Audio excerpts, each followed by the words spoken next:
3, 2, 1. Here we go!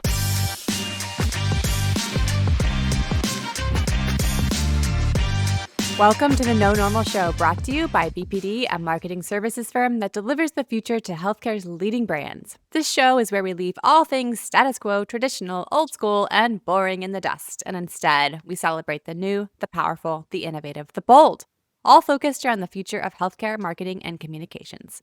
Hello, I'm your host, Stephanie Wierwille, EVP of Strategy and Engagement, and I'm joined by a very special host, co-host and guest with us, Victoria Davis, Group Account Director at BPD.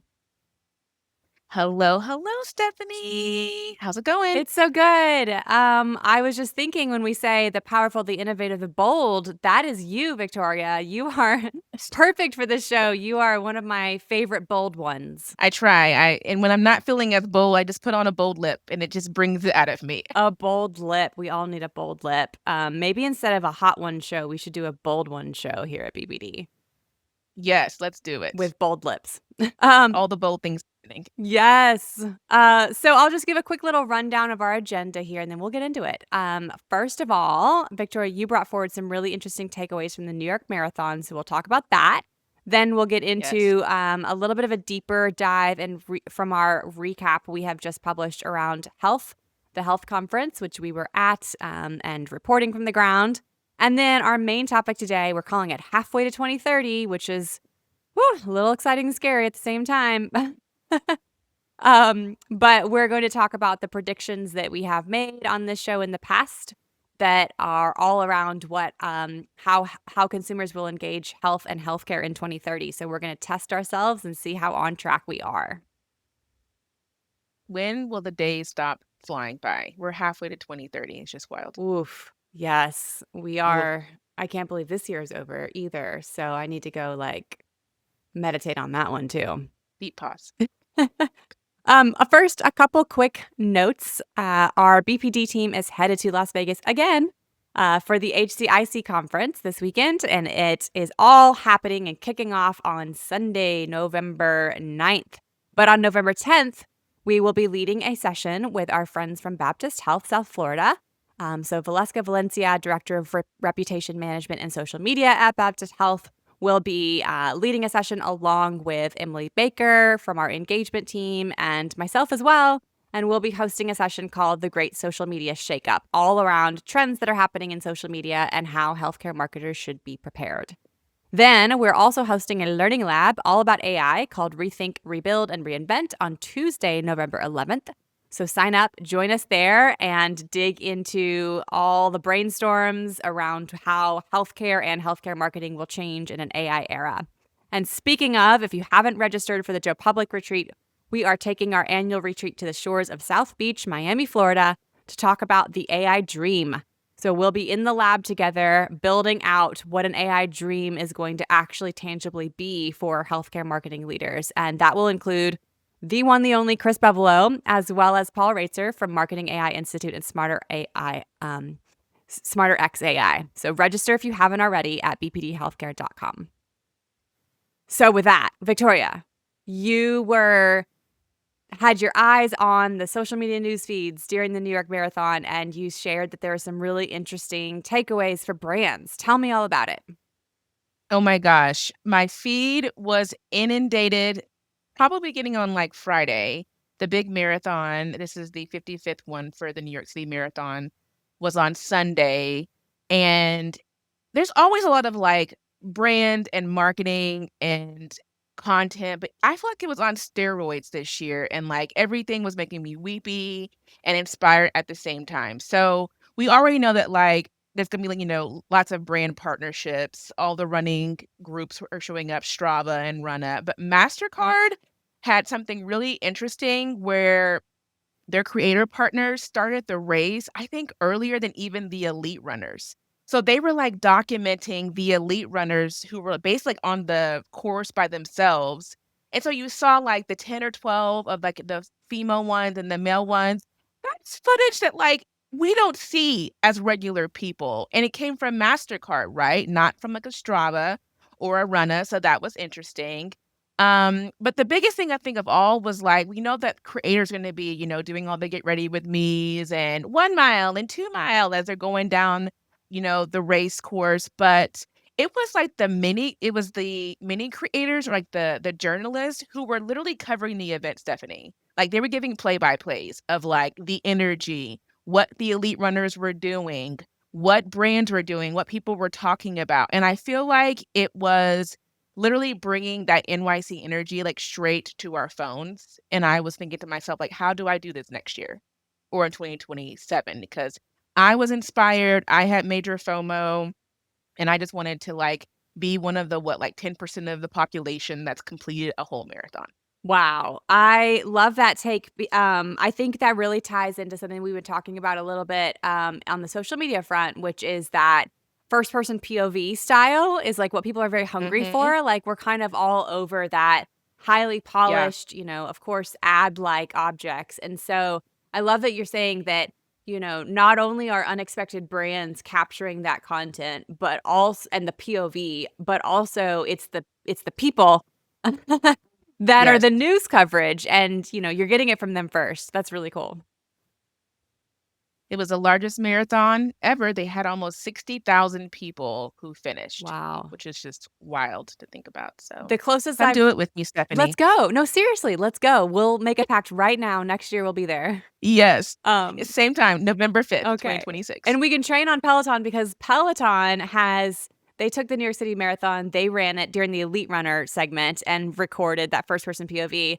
And they broke it down into, I think, 5 segments. So you don't have to run it all at once on the Peloton treadmill. You can just do like one segment at a time, which I think is really freaking cool. I'm obsessed with Peloton and everything that they do. We both are. Keep hope alive for them. Keep hope alive. Yes. Well, I'm just going to say it sounds like a healthcare brand should have done a lot of what you just talked about. But, next Oh, year. there was such a big opportunity. What's interesting is that it was never about the destination, right? Which I think that's what the health experience is, what we're always talking about with our clients. It's the journey. It's how people are integrating fuel and nutrition and rest and so many things into their prep for the big race. And how great would it be if like one of our clients was like talking about how they were helping with like recovery or anything like that. There's just such big opportunity for a health system or a hospital to integrate themselves in a really seamless way. So 100%. maybe next year. Yes. Okay. We're building up a lot of goals for ourselves today. Yes. So let's go to our next topic before we promise too much on the marathon front. Including, next thing you know, Victoria will be saying we're going to win it next year. So I don't know. We better move on. Yes. The next topic is a quick little takeaway from health. You were there last year, Victoria. I had major FOMO watching you and Emily cover it through the No Normal live stream, but it looked amazing. Well, it was. I think you and I both love it. It's just such a good moment to dream big. But I'll just give a very quick overview of one of our takeaways. So this is live on the BPD website, and you can dig into some of the links here. But it was really interesting to see and hear that the whole discussion of AI has moved a little bit from this idea of hype and vision into actual case studies. And that's not true across the board, right? But it was very much true for several organizations. And ones that you wouldn't expect, perhaps. So I'll just give some examples. My favorite was Houston Methodist shared their smart hospital pilot, and they had launched this or announced this a while back, but they were on stage talking about the outcome. And so the CEO unpacked everything from the fact that they have cameras in every single patient room, they have wearable monitors, they have ambient listening, of course, they have an AI command center where they can kind of check on everything that's happening across the entire hospital, along with all kinds of other interesting tech. And all of that together has actually delivered a measurable drop in mortality. Wow. Yeah, right? Wow. Of course, this is a very heavy lift. Like, it is a true entire Yes. hospital that is equipped with smart technology. But I think what's so cool about it is, just having this vision and actually running at it and actually saying, what if we could do this? And then seeing something that's not just a business impact, although that would be phenomenal, but an actual health outcome. Stephanie, do you think, given the data that we've seen around so many consumers not trusting, healthcare in general or like specifically hospitals and health systems, in what ways do you think this will help build that trust? Do you think people will like having literally more eyeballs on them and so they feel like there's more attention to their care? Or will it be, kind of Jetsons on steroids? How do we think people will respond? Jetsons. I need a Rosie, but anyway. um, so I think that it's all about the message, and that's really where the marketer's Mhm. job comes in is how do you Yeah. communicate what the patient gets from this? And so I think that, I'll just anecdotally say, here's my opinion, but then maybe give an example.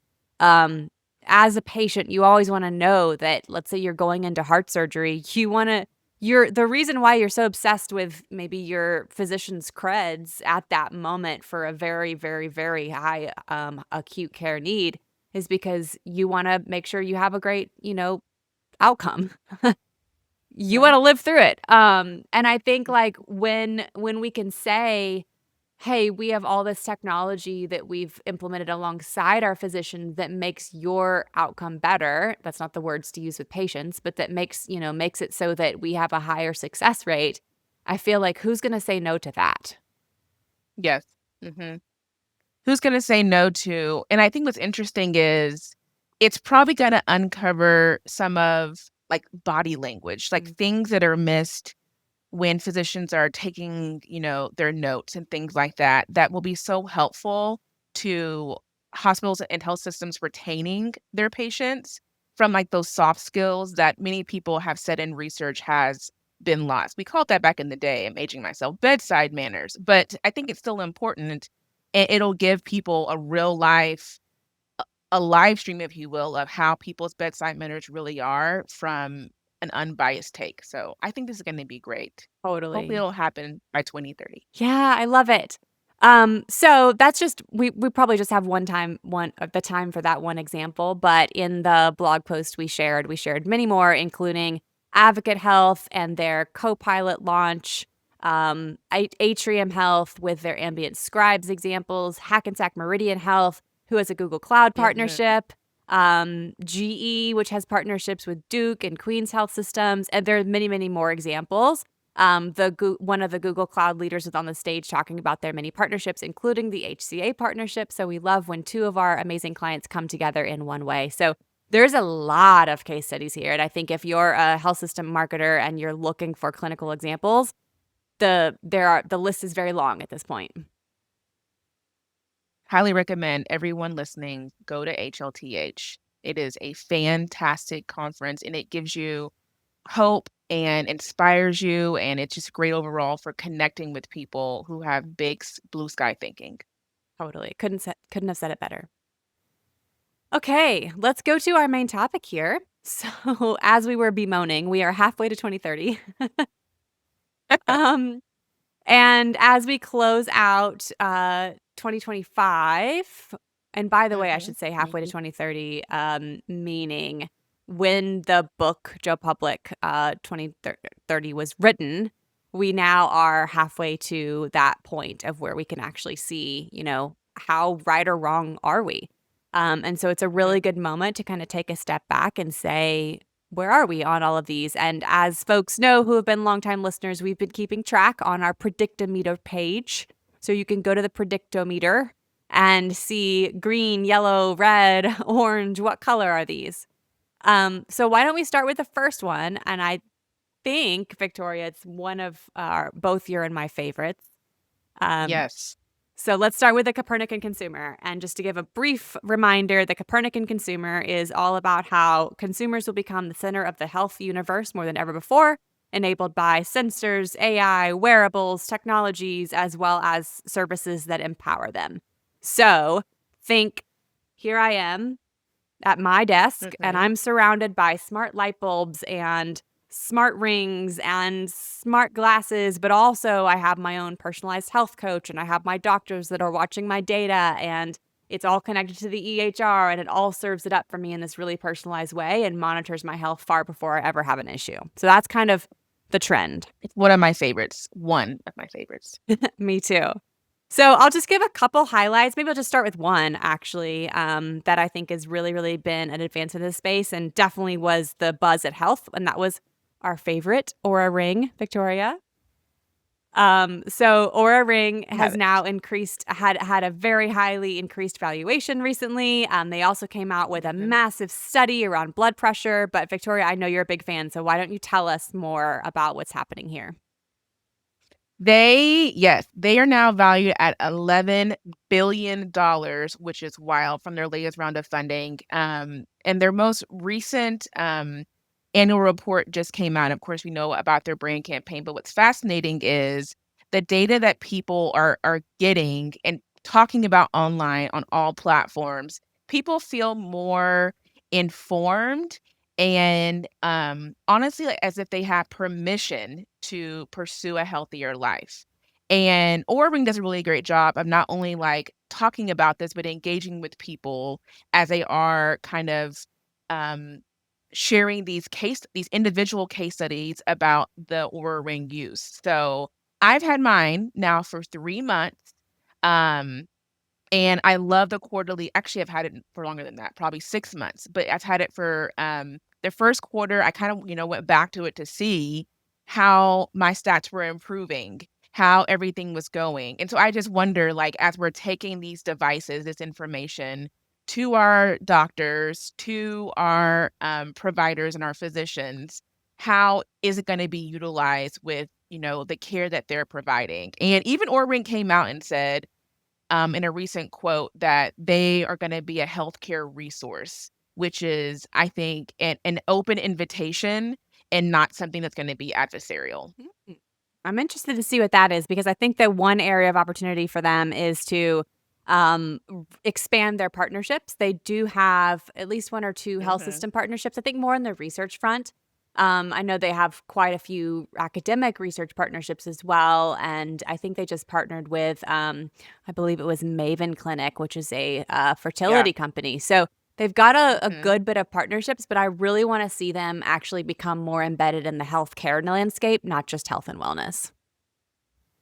I saw that they had on my own app that they have a feature now where you can go and I think the partnership is through Quest, where you can go get your blood taken and whatever the results are from that will be inputted into the app, the data. And I believe there's a cost for that. My app was honestly kind of acting weird, but I want to go see like how much of this data is going to be helpful to me in the next 3 months, next quarter. So stay tuned for updates on that one. I love that because lab work has really become shoppable.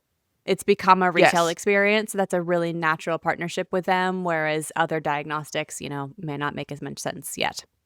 So what Mhm. else are you seeing in this space, Victoria? Well, our good old friends at Google just announced their personal health coach. The preview is available here in the United States. And then Samsung in the same week announced that they are now allowing primary care appointments to be scheduled through their app. And then Apple, I just saw this on Amazon's website the other day. Apple now has a new Apple Watch that has a sleep score. So they're literally going against, right, providing another option to our friends at Oura Ring and the Garmin. So there are all these like lots of big tech that's coming in and continuing to find ways to like put health data literally in the palm of people's hands or on their finger or around their neck. And I it's interesting because I own both. I have an Apple Watch and an Oura Ring, and I find both of them really, really helpful. But I have heard people say that they're leaning toward one device versus the other one because of the data that it's providing. So if anything, like we'll see a lot happening there. But if anything, I don't think again it isn't going to be a competition. It shouldn't be viewed as that way with our friends in health systems and hospitals. I think it's going to be a productive way to build trust with consumers because they're bringing in data um, that is important to them. And I think our friends should see it as, a resource and an ally, not as competition. I But totally time will tell. agree. Totally agree. And so we'll just sum this one up by saying this trend is 100% green right now. And that's because there's been a Thumbs up. yes, thumbs up. That's because there's been a lot of progress in this space since Joe Public 2030 was put on paper, and a good bit of that vision has already come true in the device and wearable space.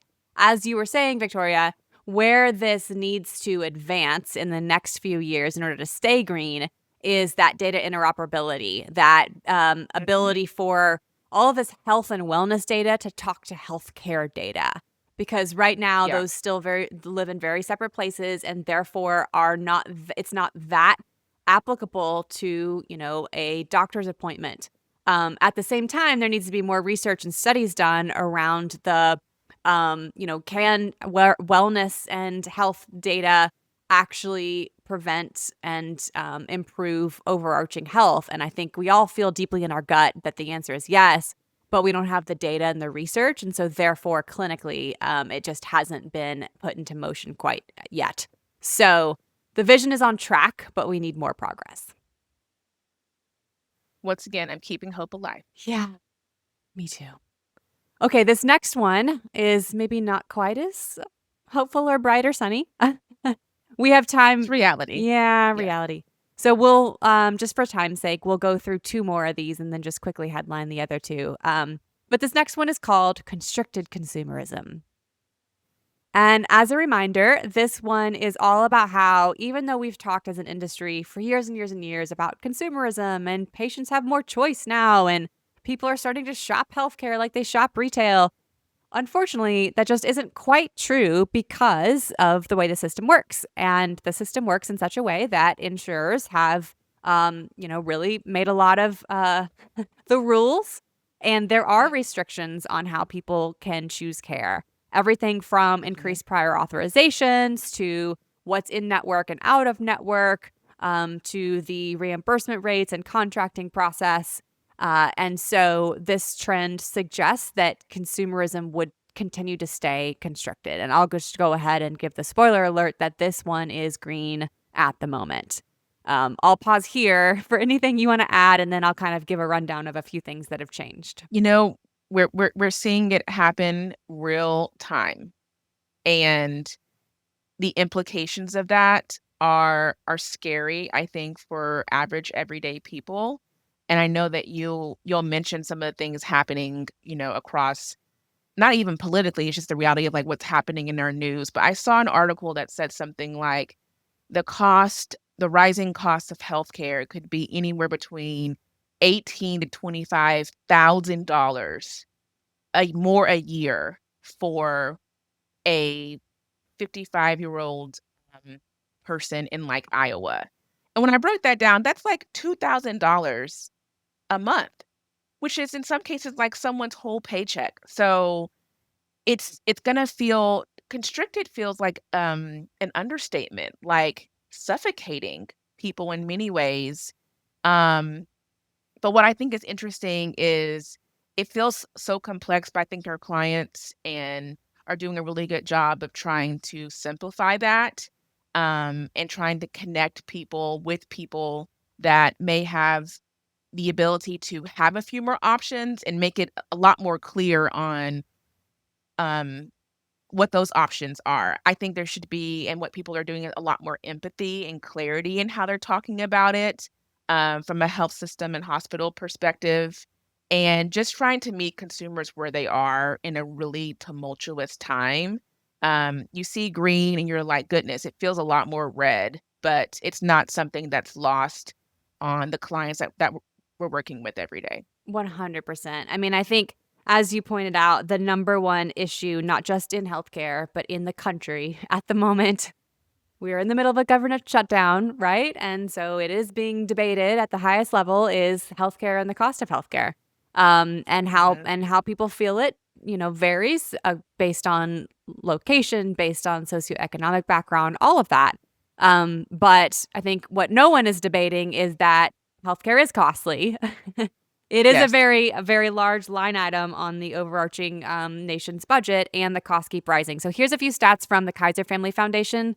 They did an employer health benefit survey this year and showed that not only did employer sponsor coverage costs increase by 6%, also premiums increased by 26%. So that is shocking.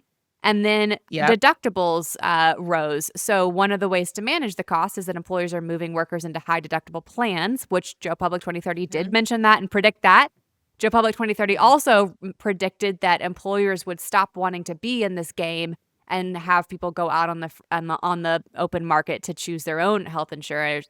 And I don't know. I think we have seen that happen at a small scale, but that may continue to happen as employers continue to really face the brunt of this. So, like you said, this one is green, meaning it has come true, but it sure feels red in how it feels emotionally, not just to consumers, but to your point, to healthcare organizations who are constantly having to think about their payer mix and how they ensure that they are being paid for the services that they offer. Yep. Okay. Deep sigh. Yeah, I know. We're just like, oof, sigh. Okay, let's in our third one here. This will be a little bit less depressing, perhaps. A little lighter. Yeah, a little bit. So this is called the Funnel Wars, and that doesn't sound light, but what we mean by the Funnel Wars is that the acuity funnel, so wellness, primary care, urgent care, even emergency care at the top, women's health. Then you come down to specialty care, tertiary, quaternary, and so on and so forth. So when we say the funnel wars, what we're talking about is the top of the acuity funnel, and that there has been a battle for the relationship of the patient or of the consumer at the top of the funnel. So this is where new entrants back in 2022, 2023, Walmart Health, Walgreens, CVS Health, Optum, Teladoc, even Dollar General. I think even at the time it was like CrossFit. Everybody was playing in primary care. And as we have talked about on this podcast, over the course of 2023, 2044, and 2025, this prediction has turned yellow / sometimes even a little bit red, meaning like not on track, where folks like Walmart have closed clinics. And I think this has actually almost dropped off the radar, I think, of a lot of the healthcare discussion. But what's interesting is it might be back on the It's table a not. bit, right? So let me just Mhm. get your take first, Victoria, before I give some examples of where we are today. It's interesting because I believe people want an experience that is evolving, right? When you think about people want the same experience across everything that they're using and getting services for, getting care for. And so while we that are living and breathing in healthcare think that it is tapped, I think it's still up for grabs. So you see, as you were saying, all these big companies here in Texas, we have HEB, which I just saw as I was driving. They have a primary care and like wellness center. And you think about it, you're like, I trust HEB for a lot of things to fuel and feed my family. Let me see kind of what they're doing behind the scenes. And the reality is that it's still a really great entry point, right? If organizations have the capital to and have a desire to enter healthcare in some kind of way and become a health resource, it's a great way to do it, right? People want to have some level of connection to a PCP, even if we're hearing that they don't. They still want it because colds or just referrals, anything like that. It's great to have one partner by your side that can help you navigate just various health concerns. And what's interesting is that even it's who they're partnering with. So we're seeing these big companies, like even Samsung was partnering with, for their saying, with a really large healthcare company. Maybe it wasn't a hospital or health system, which is fascinating, something tech adjacent. So maybe that's going to be kind of a shift in how we're seeing this top of the funnel wars. But I agree. And I think you saw it too, kind of at HLTH. It is for sure like up for grabs, on and popping. Yes, and I think it's depending on where you sit in the ecosystem. So if you sit in the health system landscape, this trend feels like, oh, that we thought that was going to be a thing for a hot minute, but it's not. And like, I'm not worried about it anymore. Now, that said, we absolutely do see some health systems that are watching like One Medical in their area because One Medical really is moving into that top of the funnel. I think there's a few other handful of new entrants in that area as well.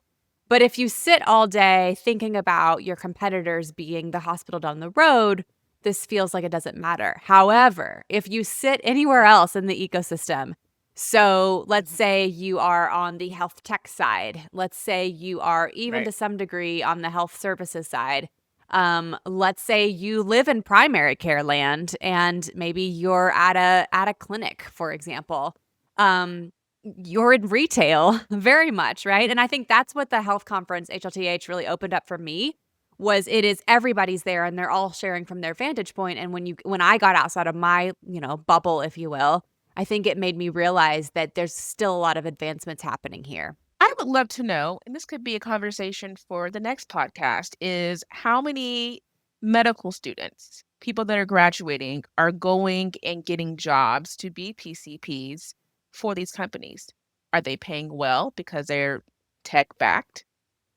These are things that I'm wondering because you see, even like talking to our clients, a lot of burnout, a lot of like financial um, challenges that these recent medical students are facing, and it's impacting in some ways like even how they show up for their patients. And so I'm just wondering like how many of these disruptors, if you will, are attracting recent medical students or med school grads and getting them into a different way of providing care. I think we should 100% go dig into that and see what the statistics show. Anecdotally, I can think of multiple physicians that I know and also physician influencers, physician voices, key opinion leaders, people that are on these conference stages that talk about how they specifically chose to work for a disruptor as opposed to a health system because they could make a bigger impact in the world.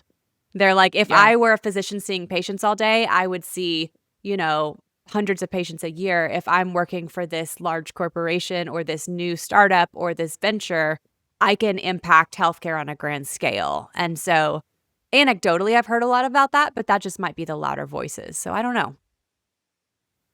It's worth a little searching. It is. And surveying. It is.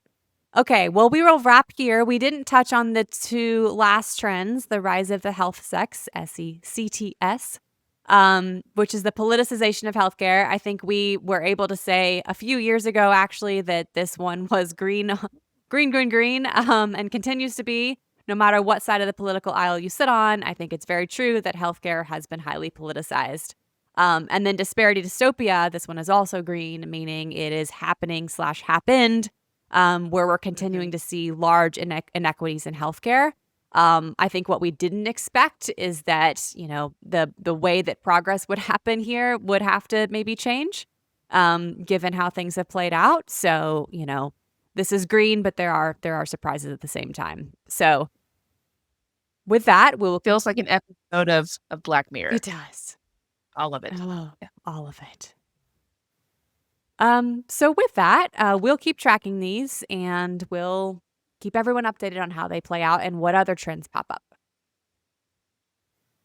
Anything else that you want to cover, Victoria, that we haven't touched before we wrap? I think there's a lot of things happening in our world, and I think we just got to stay all in tune with the news, yes, but also understanding, doing a little bit deeper dive into implications of all the things that we're reading about. Never take anything for face value or surface value. Learn about it yourself and be just as informed, which is what our clients are trying to help folks do. And I think it's, again, keeping our hope alive. I love that. That's a great place to end. Yes, great call to action. So with that, thank you everybody for listening. Thank you for joining, Victoria. And make sure if you're listening that you share the show with friends and colleagues, give us a review, rating, mash that like button. And until next time, don't be satisfied with the normal. Don't be satisfied with what's happening in 2025. Push the no normal, push it all the way to 2030 and beyond, and we'll talk to you soon. 3, 2, 1.